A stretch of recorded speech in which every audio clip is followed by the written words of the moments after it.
ATAPE Retreat NAGM 2026 ambao ni mkutano wa chama cha wanataaluma na wajasiriamali wa kanisa la Waadventista wa Sabato Tanzania umeanza rasmi kisiwani Zanzibar, ukileta pamoja washiriki kutoka maeneo mbalimbali ya nchi kwa lengo la kujadili maendeleo ya kitaaluma, kiroho na kijamii.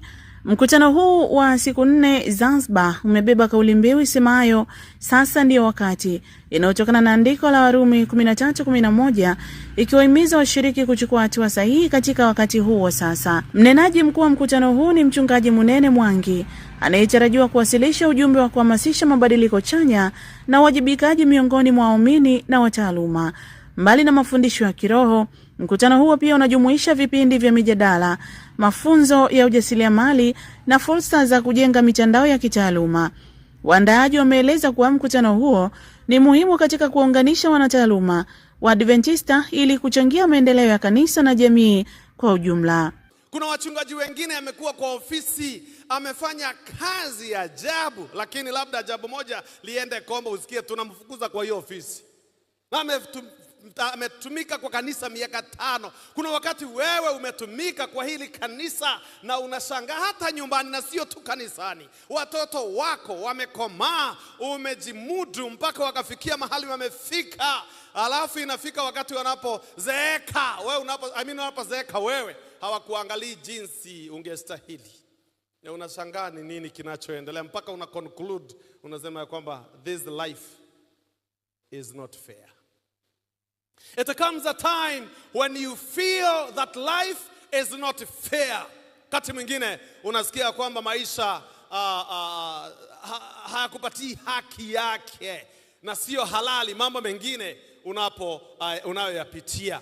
We live in a world ambao kila mtu anataka haki yake. We live in a world which is obsessed with the fairness. Kila kitu unataka iwe fair, sababu tu umeimba wimbo hapa unataka nipatie kitu kidogo. Ukienda mahali unapaki gari, mtu amekuonyesha kuweka gari hapa, anakuitisha kitu kidogo. Umemuuliza njia ya kwenda pale kwa mkutano, anataka kitu kidogo. We live in a world where watu wengi wanataka hiyo fairness. Na Yesu mwenyewe ameona ni vyema atufundishe na atuelezee tuko wapi, tumetoka wapi, tumefika wapi. Sambamba na hayo, mkutano wa Gain Africa umeanza ukiwakutanisha wadau mbalimbali wa mawasiliano na taasisi za kanisa la Waadventista wa Sabato kutoka ndani na nje ya Afrika. Mkutano huo umehudhuriwa na ujumbe kutoka Tanzania Adventist Channel pamoja na viongozi kutoka taasisi mbalimbali za kanisa ikiwemo sekta ya elimu na afya, huku pia ukishirikisha wageni kutoka nchi jirani kama Kenya na Jamhuri ya Kidemokrasia ya Kongo. Hafla ya ufunguzi iliongozwa na mkuu wa chuo cha Arusha Dr. David Mpwani, aliyesisitiza umuhimu wa mawasiliano madhubuti katika kueneza ujumbe wa Injili na kuimarisha utendaji wa taasisi za kanisa. Aidha, tukio hilo limepata uzito wa kipekee baada ya kushirikishwa kwa njia ya mtandao na Bi Alisa Truman kutoka Marekani, ambaye ni mkurugenzi wa idara ya mawasiliano ya kanisa la Adventista Sabato duniani, akitoa hotuba iliyolenga kuhimiza ubunifu na matumizi ya teknolojia katika huduma ya Injili. I just want to say good morning from Inter-America Division, where I am actually at their communication advisory at this time. And they sent their greetings to you. I want to thank Brother Mupwani for his message this morning, for championing One Voice 27 and the need for digital evangelists. I believe that they are one of the most important things to finish the work at this time.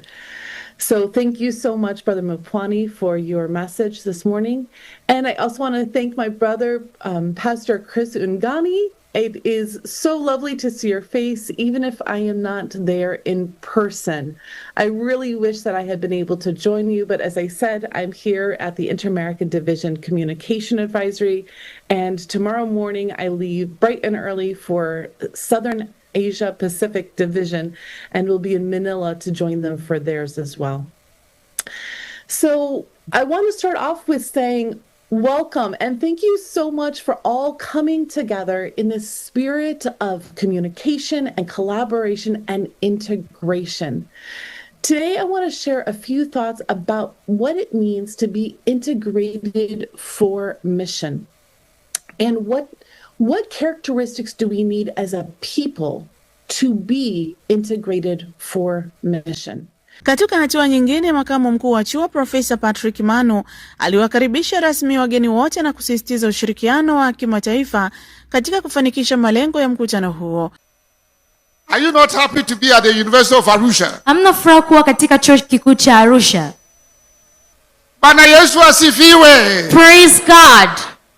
You wave to me. Nipungieni. Wave to me. Nipungieni. That is it. Ndio hivyo inavyotakiwa There's kuwa. nobody who comes here and becomes sad.